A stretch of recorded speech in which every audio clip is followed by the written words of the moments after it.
us with your top speaking mistakes. I really want to know what your thoughts are on this. What do you see that people are constantly, I don't want to say doing wrong, but doing wrong, right? And maybe how can we fix them? I have 3 top mistakes I'm going to share. Okay. The first is verbal fillers. They're the vocalized pauses. And those are the ones that, and the one I've noticed for the early 90s, like was the filler, like this, like that, like, I'm not hearing like as much as I'm hearing the word so. Ooh. So, blah, blah, blah, blah, blah. And so the thing that you have to think about when you are wanting to say something, you need to ask yourself, when am I doing the verbal filler? How often am I doing it and why? Is it because I need a transition and I don't know what I'm going to say? Is it before a big idea? Is it just where a pause will do? And to me, the pause will do. And we are just so eager to fill the air with noise that we clutter it.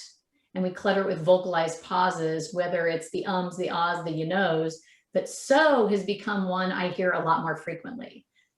Think about what you say, how you say it, and bridge that gap with a pause or a fluid transition. And that leads me to number 2, transitions. Signposts and transitions are not used ever enough. What I have found is people think, yeah, I'm just going to wing it in the body of my speech. And what you have to note is that you are the verbal map for your audience. You want to keep them in the know. The moment they have to think about where's the speaker going, they have shut down. They have stopped listening. They are now hearing your wah, wah, wah, wah, wah, wah, like Charlie Brown, but they are not understanding or comprehending the message. You need to transition, give internal previews and internal summaries. For example, when you're ready to transition into a new idea, I might give this particular example. Today I've been talking and focusing on you have to first know yourself. That's an internal summary. Now I'm going to move into this new idea of being able to know your team. That's an internal preview. So you want to sum up what you've said, preview what's to come. Signposts are also, when you go on a road trip, do you jump in the car and just go aimlessly? Maybe. But if I know I want to hit way up to Lake Mackinac in Michigan, it would not be effective or efficient to just jump in the car and head north. It would take me forever. I need signs. I need to see exits. I need to know where I'm going. So I look at the map to get the whole picture, but I also use a GPS to kind of support that. You need to do the same with your voice and with the content of your message. Signposts are words like 3 things I'm going to tell you today. First, second, third. That's an example of noting where am I at in my talk. Your audience will thank you because they need that device to know where you are and where you're going. They're not reading it, they're hearing it. The other piece, another signpost is saying things like a marquee that says, listen to this.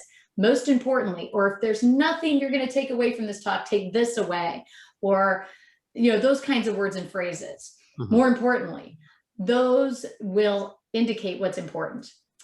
The third is I've really noticed that people are poor at how they start and end their talk. Okay, think of a hourglass that they should mirror each other. You start broad with a really good hook, and then you get really narrow into what is your talk about. You should do the exact reverse, start really narrow, remind us what your talk is about, and then end broadly like a really cool, poignant pow, if you will. So know how you're going to start, know how you're going to end. I think stories are beautiful, embed them in the body, but that first hook, the first thing you should say is not, hi, my name is Tina B. I'm here today to talk about. That's not great.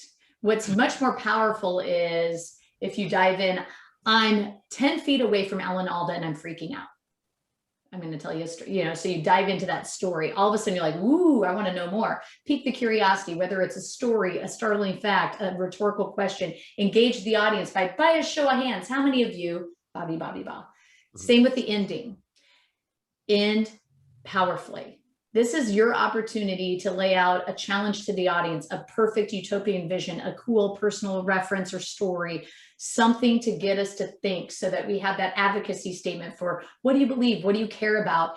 And don't end with thank you, unless you're doing TEDx, that's their kind of rule, because the audience should be thanking you for your information and your time. So an example of that might be, after I tell a story, at the end of the day, in order to be effective, you need to connect with each other. You need to be together so that you can communicate for results. Stop, pause, and say, what questions do you have for me? You know, so those are the three things I would recommend: is work on those verbal fillers, know when and how often you do them. Think about signposts and transitions. And finally, how do you start? How do you end? Hook at the beginning and have good, powerful pow at the end.